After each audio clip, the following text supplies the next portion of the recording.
दिल काहे ना बनवनी राम जी, दूगो दिल काहे ना बनवनी राम जी।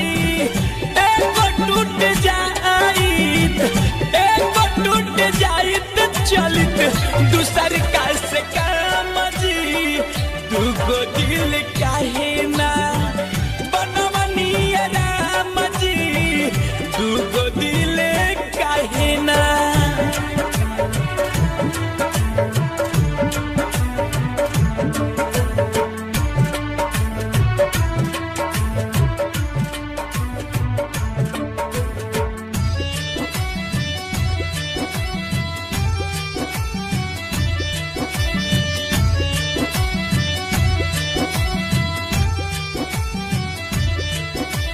कांच के टुकड़ा जोड़ जोड़ के हम प्यार के महल बनवनी हो। अपना सनम के सब कुछ मननी, कभो न दिलवा दुखवनी हो।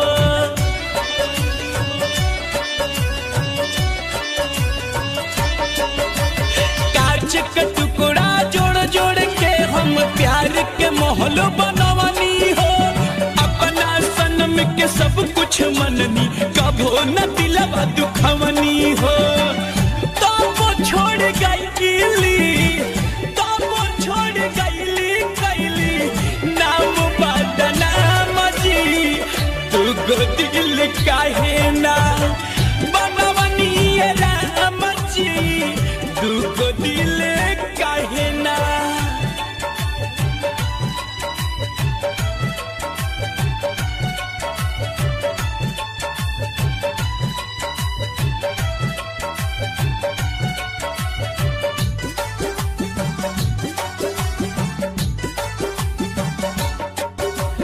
प्रेम प्रीत के खेला खेली हो गईली अनजान हो।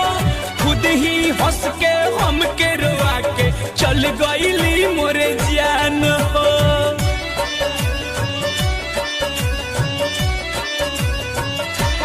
हाँ, प्रेम प्रीत के खेला खेली हो गईली अनजान हो। खुद ही हंस के हम के रोआ के चल गईली मोरे जान हो। उनका भी न होत नइखे, उनका भी न होत नइखे सुबह और शाम जी। दूगो दिल काहे ना बनवनी राम जी, दूगो दिल काहे ना।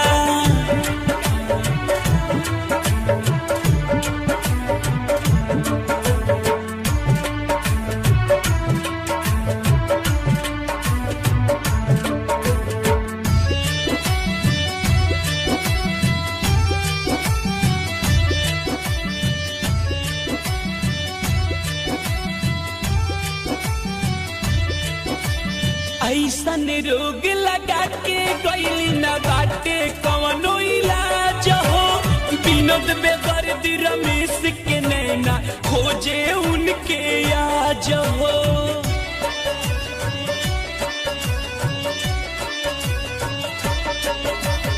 ऐसन रोग लगा के गईली न बाटे कवनो इलाज हो। विनोद बेदर्दी धीरज के नैना खोजे उनके आज हो। एक पल न मिले, एक पल न मिले अब तो कतही राम जी। दूगो दिल काहे ना बनवनी राम जी, दूगो दिल काहे ना बनवनी राम जी। एगो टूट जाइत, एगो टूट जाइत चलित दूसर का से काम जी। दूगो